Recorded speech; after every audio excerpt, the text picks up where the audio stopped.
And we're back. This summer has been a roller coaster of emotions, much like last year's preseason tour. When you look back, we saw the firing of Paolo Maldini and the sale of Sandro Tonali, and we really thought that the management was against us. But if you flash forward a year from today, right, we're starting to get similar vibes off of that thing with the appointment of Paulo Fonseca, how so many people said that he wasn't the right man for the job and how he wasn't going to take Milan to the promised land and stuff like this. But when you look at how this preseason has gone, right? Last season, we played Real Madrid, Juventus, and Barcelona. We lost against Real Madrid, and I was there. We lost against Juventus, I was there. And we lost against Barcelona. So, and I was not there. But you look at this season, we played Real Madrid, Barcelona, and Manchester City, and we beat all three of them. We're going to take a look at Paulo Fonseca, how he's been implementing his style of play and his emphasis of his system. We're also going to take a look at the transfer window, what players have come in, what players are rumored to join, and also the players that I thought really stood out in this preseason tour and who could possibly be the main protagonists come next season. So guys, if you're new here, my name is Vincenzo with Home of Milan. And if you guys like this, make sure you guys like, comment, subscribe, because there's going to be more weekly content just like this as the season continues. So yeah, let's just hop into this. So the first game of the preseason window was against Manchester City. And with Paulo Fonseca's first game, there were so many of us so curious to see how he would implement his system. And Fonseca saying a lot of great things in the press conference, saying that he's super motivated and he's very honored to have this position, as a coach, right? Because, coming from Lille, from Ligue 1, he showed some promising things, but there wasn't really anything crazy that he showed, right? There wasn't anything that he really won over there, but he did develop some very nice youth products, right? Lenny Yoro, who is now at Manchester United, and a couple other names that I can't really name off the top of my head, but they were there. Now, when you look at the game versus Manchester City, right, it was a 3-2 scoreline, but we really saw a system here. We saw a strong emphasis on playing out from the back quickly and relying on individual quality and creativity. And I think what was super clear in this game were the patterns of play, right? We play from the back now, which is very nerve-wracking to me, but I feel like with a guy like Mike Maignan, this is going to get the best out of him, right? We know how great his distribution is, and that is probably his best attribute as a goalkeeper, right? His distribution, but obviously he makes a lot of great saves as well. But in terms of distribution, how this Fonseca system is going to play out, I think this strongly helps Mike Maignan in his game. We have some great patterns of play, right? We play from the back and we try to get the ball up as soon as possible, right? Playing from the back, kind of passing to the midfield out wide and kind of taking advantage of those open spaces in the middle of the field. So I feel like the midfield, especially this upcoming season, is going to be crucial, right? With Pulisic playing as the number 10, as Fonseca said, he's going to be playing in that number 10. So it looks like Loftus-Cheek is most likely going to hit the bench. So, but I think this attacking wise really is going to elevate us because Pulisic is such a great playmaker, right? He's very unpredictable at times where he can go like out to the wing, come into the middle and really get the best out of the players around him. So I feel like obviously not only with Pulisic, but Chukwueze as well, who we'll get onto later. But I feel like with this style of play, I feel like it's really going to elevate players and really get the best out of them. And for me, the only caveat I have is the defense. I feel like the defense is kind of going to be our liability come this season because we saw in the fullback positions Tedesco and Jimenez, and obviously the two of Tomori and Thiaw. So one of those, Tomori and Thiaw, is probably going to be out there, and I think it's most likely going to be Thiaw. Obviously, Thiaw's linked with a move to Newcastle United. Obviously, there's been so much drama regarding that transfer saga because people are saying that whole transfer isn't even real. And we'll just have to see, to be completely honest, right? We still have a little under a month until the window closes. So maybe there might be a late exodus for one of these players. But I really want to see Pavlovic in this position because, right, we know that he's a very strong, aggressive center back. So I think someone with Tomori, like the characteristics of Pavlovic, I think can get the best out of just that whole defense, right? And obviously, we didn't even see Mike Maignan be in there. We saw Torriani, who was phenomenal in that goalkeeping position, right? Obviously, in the Barcelona game, saved a penalty to win us that game in particular, but just overall in that whole preseason tournament, or rather these preseason games, he was phenomenal. So I feel like, right, we have Sportiello injured. I think we got our number two right here, right? Toriani, he's 18 or 19 years old, I believe. And man, he just gives Donnarumma energy for sure, right? I just remember that season, Donnarumma's breakthrough where, Mihailovic just put him in there against Real Madrid. And yeah, it was just crazy. So this kind of just reminds me a little bit of that. So we definitely have a future goalkeeper on our hands. And then going to the Real Madrid game, this was kind of the game I was most excited for, right? Because obviously I have a bunch of Real Madrid friends and, stuff like that. So it was kind of just fun to kind of see where this game would land. But once again, I feel like Milan really showed how tactically disciplined we are, right?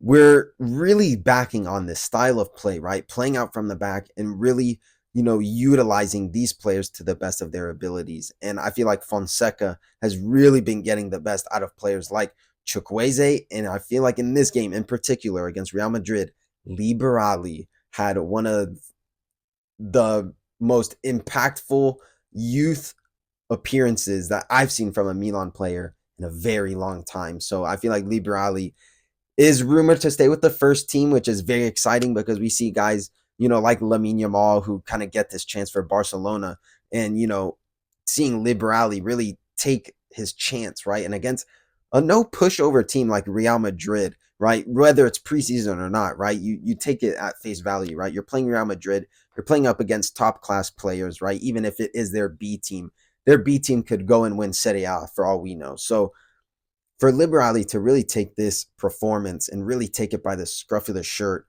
is really, really fun to see. And I'm hoping that he can have, a couple appearances in Serie A come next season. So Liberali is most definitely a player to watch. And then, of course, versus Barcelona, it did go to a penalty shootout, but we saw Milan take a 2-0 goal lead very early on. And I'm obviously what concerns me is that we, you know, completely diminished that 2-0 lead, and Barcelona ended up equalizing at 2-2. But in that first half an hour or so, we saw Leao still playing at a top level, just dropping Barcelona defenders. And we saw that first time of Leao, Pulisic, Chukwueze up top, and then Jovic was that center striker, but that will most definitely be Morata come the first game of the season. So we saw that, kind of midfield three, I guess you can say, Leao, Pulisic, Chukwueze, and man, they looked electric. Leao hasn't missed a step since, this summer, and Pulisic as well, obviously getting on the score sheet as well and getting an assist, I believe. He hasn't missed a step either. And Pulisic, I feel like, is going to be a main protagonist this season because he's going to be at the center of what Milan create. He's going to be that connection between the midfield and the attack coming forward. So it's going to be really crucial to see what Pulisic has to offer come next season. Against Barcelona, once again, it was the defense that was lacking. And I feel like we kind of just switched off a little bit. I don't know if it's because just the lack of quality we have behind there. Obviously, once again, Toriani was playing, but I feel like a lot of the times he made some great saves. And I feel like, with Salamakers as well, which was, in my opinion, this is, I think, the biggest question mark for Milan. Is Salamakers going to stay? At least for me, I don't want him to stay. I think Salamakers, just cash in on him. We already know what we're going to get with Salamakers, right? Just very underwhelming, trying to play hero ball, trying to do some crazy skill to do something. And against Barcelona, it was more clear than not that he is going to be a liability defensively. He gave the ball away way too many times. Defensively, he is not switched on. And I feel like at this point, cash in on him and get somebody that we can rely on in the transfer market. So for me, Salamaker's got to go. But regardless, that whole Barcelona game, I feel like it was kind of the tale of two halves, right? Milan played a great first half. In the second half, it was very underwhelming. I feel like we were on the back foot a lot of the time, and Barcelona just pressing. So if you're a Barca fan, I feel like come next season, it's going to be exciting for you guys. Going forward, right, for Milan, I would rate, out of all three games, I would rate our preseason games a solid 7 out of 10. I say a 7 out of 10 because defensively, I feel like we were lacking. I feel like, obviously, against Manchester City, we conceded 2 goals, and against Barcelona, we conceded 2 goals. But in hindsight, attacking wise, I feel like Milan is going to look a lot more threatening going forward. Obviously, with Leao, Pulisic, and Chukwueze, and of course Morata, I feel like it's a lot more dynamic, a lot more quick, a lot more threatening going forward. And I think we got just a little glimpse, especially in that Barcelona game with Leao, Pulisic, and Chukwueze up top. I feel like we got a little glimpse of what we could possibly see come next season. So it's going to be very exciting. So I think for me, the star of this whole preseason was Liberali. I feel like Liberali was on everybody's lips this season. And of course, there's talks that he might come play with the first team, but I think he most likely might play with the Futuro team in Serie C, which obviously I wouldn't hate. Liberali is still very young. I think he's 17 or 18 years old or something. So still super young and still has a lot to improve on, of course, obviously, physicality wise, but in terms of technique and style of play, how this Milan would like to play, I think he fits the absolute most perfect out of a lot of the players that we've seen. So let's say worst comes to worst, Pulisic gets injured, put in Liberali right there. And I think he would thrive under this Fonseca system. And I mean, with this preseason, he's done exactly that. So that will be super exciting to watch come next season. Let's talk about some transfers. So let's just talk about the ones that have been confirmed so far. So confirmed, we got Pavlovic, Morata, and at the time of recording this today, Emerson Royal from Tottenham Hotspur has joined AC Milan, confirmed by Fabrizio Romano. So those are the three confirmed. Obviously, I love the signing of Morata. I hate how a lot of people on Twitter and the podcasts that I listen to, the Milan podcasts I listen to, are saying that Morata is old. When we come from a striker that we've had previously, right? Ibrahimovic, who was 39, 40, right? And he retired. With Giroud, who was, in his late 30s, right? And you got Morata, who's 30, 31, around that age. It's a breath of fresh air. And Morata coming fresh off of a Euro win. I feel like, with that experience and that mentality is really good to have in this Milan locker room.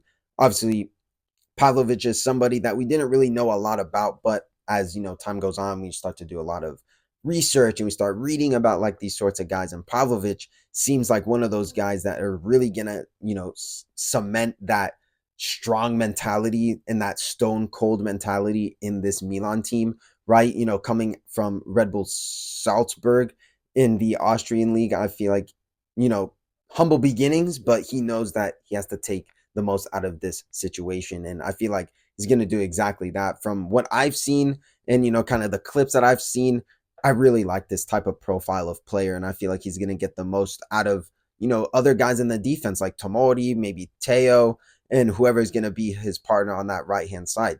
Because Tomori is probably going to be on the left. Pavlovic is going to be on that right center back kind of role. So whether that's the next guy we're going to talk about or Calabria, which he might even be on his way out, but we'll get onto that later. I think it'll be great. So Pavlovic is also another thumbs up for me.